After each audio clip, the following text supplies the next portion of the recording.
A woman came into my shop years ago with an invoice from another place, a chain shop, one of the ones with the bright yellow sign you see on every corner. And on that invoice, right between the oil change and the tire rotation, was a line item. Cabin air filter replacement, $89.99. She wasn't upset about the price exactly. She just wanted to know what it was, because nobody had actually explained it to her before she signed.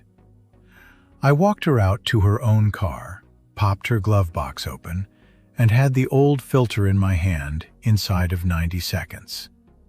The part itself, brand new, still in its plastic sleeve on my shelf, $12.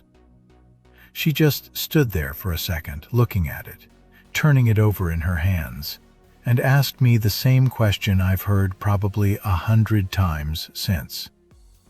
"That's it? That's the whole thing?" That's it. That's the whole thing. And every single time I show someone that same part for the very first time, I get the exact same reaction. My name is Walt Hendricks. I spent over 30 years running an independent shop. And if there's one repair on this whole list of scams that bothers me most, it's this one. Not because it's the most expensive, but because it's the most obviously overpriced once you actually see what's involved. What most people get wrong is assuming that if a shop charges $80 or $90 for something, it must take real time and real skill to do. That assumption is reasonable almost everywhere else in life. In this one specific case, it's completely wrong. And once you understand why, you'll never look at a repair estimate the same way again.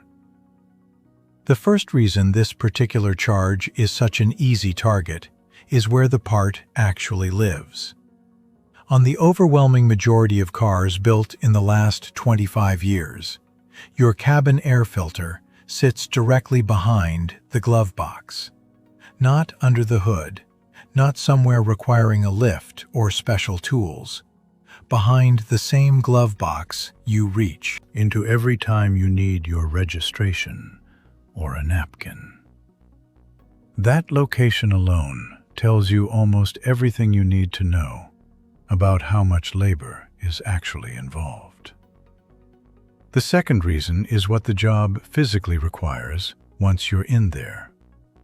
You squeeze two small tabs, sometimes just one, and the glove box drops down or swings open wider than normal.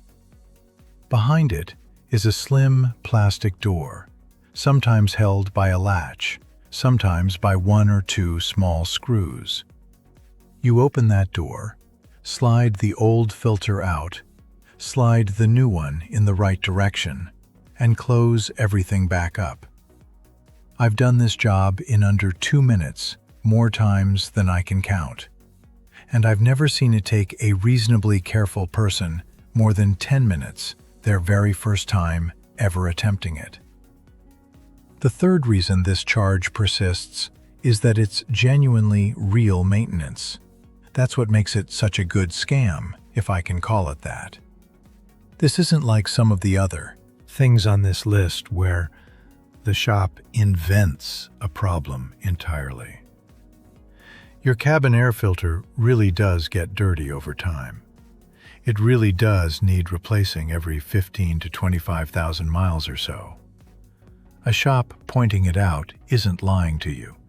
They're just charging you like it's a 45-minute job when it's a 5-minute job, and hoping the fact that it's a real maintenance item distracts you from noticing the gap. The fourth reason is that most people have absolutely no reference point for what this part should cost. You know roughly what a gallon of milk costs. You know roughly what an oil change should run. Almost nobody walks around with a mental price tag for a cabin air filter, which means when a number gets handed to you on an invoice, you have nothing to compare it against except the shop's own say-so. The fifth reason is bundling. This charge rarely shows up alone on an invoice. It gets folded into a larger service, an oil change package, a multi-point inspection, a seasonal tune-up, where it's one line among 6 or 7, and the total at the bottom is what actually grabs your attention, not any individual item within it. A $90 charge sitting inside a $300 total bill is a lot easier to wave through than the same $90 sitting alone. The sixth reason is that this specific item gets flagged constantly during what shops call a courtesy inspection, a genuinely real service where a technician looks over your car while it's already up on the lift for something else. The problem isn't the inspection. The problem is that cabin air filters are one of the easiest, cheapest, most profitable items to flag during that inspection. Because almost every car has one. Almost every filter looks at least a little dirty to an untrained eye. And almost no customer is standing there to see exactly how dirty really is before agreeing to the charge. The seventh reason is that dealership service departments in particular lean on this one hard, because their labor rates run considerably higher than an independent shop's, which means the same 5-minute job gets priced against a much bigger hourly number, even though the actual time spent doesn't change at all based on which building you're standing in. The eighth reason, and the one that really gets me, is that once you know how to check this yourself, you never have to wonder about it again for the rest of your life with that car. This isn't like diagnosing a transmission issue, where you genuinely might need training and equipment.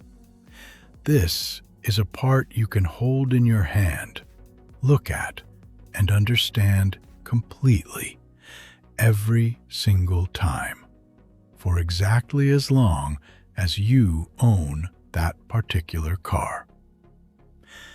The ninth reason, and one worth mentioning because it surprises people, is that this exact scam has become almost a rite of passage in the industry. I've had multiple technicians who've worked at other shops tell me, off the record, that flagging the cabin filter is one of the first things they're trained to look for on a courtesy inspection, specifically because customers so rarely push back on it. It's treated internally at some shops as close to guaranteed extra revenue on nearly every visit. The 10th and final reason worth mentioning is that this scam has almost no counterpressure keeping it in check. Unlike a brake job, where a genuinely failed repair shows up fast and obviously, a slightly early cabin filter replacement never produces a comeback complaint. The part genuinely does work fine once installed, whether it needed replacing yet or not, which means there's no real feedback loop punishing a shop for doing this repeatedly. Let's put real numbers on this, because the gap here is about as clean as it gets in this whole business. A cabin air filter at any parts store, AutoZone, O'Reilly, Advance, doesn't matter which, runs somewhere between $10 and $20, depending on your specific make and model. Some slightly fancier filters, the ones with an added carbon layer for odor control, run a few dollars more, maybe up to $25. Compare that to what shops typically charge for the same part installed. $70 to $90 is standard, and I've personally seen invoices as high as $110 at dealerships in higher cost of living areas. Do that math over the life of a car. Say you replace this filter once a year, which is a reasonable interval for most drivers in most climates. Over 10 years of ownership, doing it yourself costs you somewhere around $150 total, parts only. Having a shop do it every single time runs $700 to $900 over that same 10 years, for a job that never once required more than 10 minutes of anyone's time. That's the better part of $1,000 over a decade for something you could learn to do in a single YouTube video and never think twice about again. I had a regular customer, retired school teacher, sharp as anything, but had never once popped her own hood in 40 years of driving, who'd been getting this exact charge at the same dealership for 6 straight years without ever questioning it. $94 every single annual service, like clockwork. When she finally mentioned it to me in passing, more out of idle conversation than complaint, I walked her through checking it herself, right there in my parking lot. Turned out her filter, at that exact moment, still had plenty of life left in it. The dealership had replaced a filter that, by my read, didn't strictly need replacing yet, at least not for another 6,000 or 7,000 miles. We estimated together that she'd overpaid by roughly $400 across those 6 years, once you subtract what the part itself should have cost against what she'd actually spent. She started doing it herself after that, twice, once with me watching, once entirely on her own the following year, and told me afterward it was the single easiest car maintenance task she'd ever attempted, and she genuinely couldn't believe she'd paid someone else to do it for the better part of a decade. Pop your glove box open right now, today, before you forget. Look at the sides near where it hinges. Most glove boxes have small plastic tabs or stops on either side. Squeeze those in gently, and the glove box will drop down further than its normal open position, sometimes almost falling out entirely, depending on the design. Behind it, you're looking for a slim, rectangular door, usually about the width of a paperback book. Some have a simple latch. Some have 1 or 2 small screws holding them shut. Open that door and pull the filter straight out. Here's your test. Hold it up to a window or a light. If you can see light coming through clearly and evenly across the whole surface, you're fine. Put it back in and check again in 6 months. If it's dark, matted with visible debris, or you can barely see any light through it at all, it's time for a new one. Buy the correct part number for your specific car. Any part store can look this up by year, make, and model in about 30 seconds, and slide it in the same direction the old one was facing. There's usually a small arrow printed on the filter frame showing airflow direction. Match that arrow, close everything back up, and you're done. Take a photo of the filter before you throw it away. If you're the kind of person who likes proof, it's oddly satisfying to have a before picture the first time you catch a shop trying to sell you one you've already replaced yourself. Nobody at a service counter is going to volunteer that this specific job takes 5 minutes, because doing so would mean explaining why they're charging you for what amounts to nearly an hour of labor at their posted rate. That's not necessarily because every service writer is dishonest. A lot of them are just repeating what they were trained to say, following a script built by people higher up who understand exactly how profitable this specific line item is relative to the actual time it takes. It's also worth knowing that plenty of shops track something called effective labor rate per technician, a number that measures how much billable time each employee generates relative to hours actually worked. A 5-minute job billed at 50 minutes of labor is enormously good for that number, which means there's a real structural incentive built into how a lot of shops measure their own performance internally, one that has nothing to do with what's fair to you specifically. It's also worth knowing that the recommended replacement interval printed in a lot of service software defaults to a fairly conservative number, sometimes shorter than what your specific owner's manual actually calls for, because a shorter interval means more billable visits over the life of the car. Checking the filter yourself, rather than trusting a flagged reminder, puts you back in control of that decision. I want to give you a smaller, funnier version of this same story. A young guy, first car he'd ever bought on his own, brought it to me for an unrelated noise complaint. While it was up on my lift, I mentioned his cabin filter looked like it hadn't been touched since the car left the factory. Completely black, genuinely one of the worst I'd ever seen. He panicked a little, assuming this meant something expensive, until I explained it was a $12 part and handed him the old one to keep as a souvenir, half joking.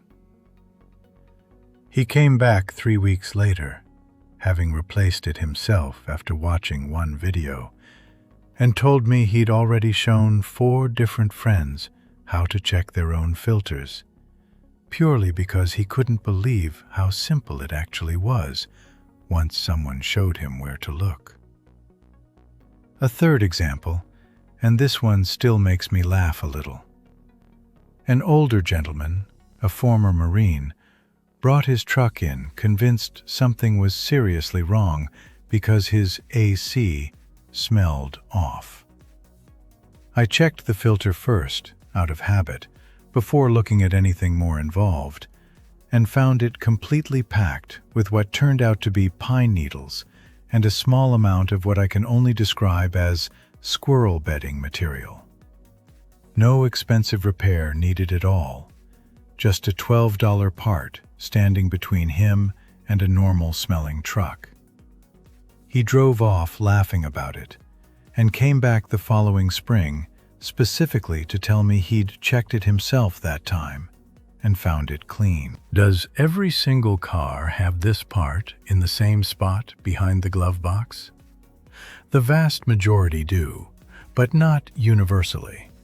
A small number of models place it elsewhere, sometimes under the hood near the base of the windshield, or occasionally under the dash on the passenger side floor area. If you don't find it behind your glove box after a reasonable search, a quick search for your specific year, make, and model will point you to the right spot in under a minute. How do I know which exact filter to buy for my car? Any auto parts store can look this up instantly using your license plate or your car's year, make, and model. You don't need to know a part number yourself. And most stores will hand you the correct box within 30 seconds of you telling them what you drive. Is there ever a reason to pay a shop to do this instead of doing it myself? If you're already having other work done and the labor is being thrown in for free as a courtesy, sure, no harm in letting them handle it. The problem is only when it's billed as a standalone or bundled charge at anything close to full labor rates for a job this quick. Could I damage anything by doing this myself? It's about as low risk as car maintenance gets. The worst realistic outcome is putting the filter in backwards, which reduces its effectiveness slightly, but won't damage your car. You'd just notice weaker airflow and know to flip it around. How often should I really be checking this, not just replacing it on a fixed schedule? I'd check it every few months, regardless of mileage, especially if you park under trees or drive on dusty roads regularly. Actual condition matters more than a blanket mileage number, since your specific driving environment affects how fast it gets dirty. Does a dirtier filter actually hurt my engine or just my comfort? It only affects cabin air quality and blower performance, nothing related to your engine at all. That's a separate filter entirely, which we'll cover in another video. A dirty cabin filter is purely a comfort and airflow issue, never a mechanical safety concern. Can I reuse a filter if it's only slightly dirty? Just cleaning it instead of replacing it. Most cabin filters use a paper and fiber material that isn't designed to be washed or cleaned effectively. A quick tap to knock off loose surface debris is fine in a pinch, but a genuinely dirty filter needs replacing rather than cleaning to actually restore full airflow. I keep a box of these old parts on my own shelf, the same as I described at the start of this video, and every single time I add another one to it, I think about how many people are still paying $80 for something sitting right there in my hand for $12. Tell me in the comments the last time you checked your own cabin filter and what you found when you looked. I read every one. Next time, I'm going to show you 5 things mechanics charge you real money for that cost them individually about $5 each, and how to spot every single one of them on your next invoice before you sign anything.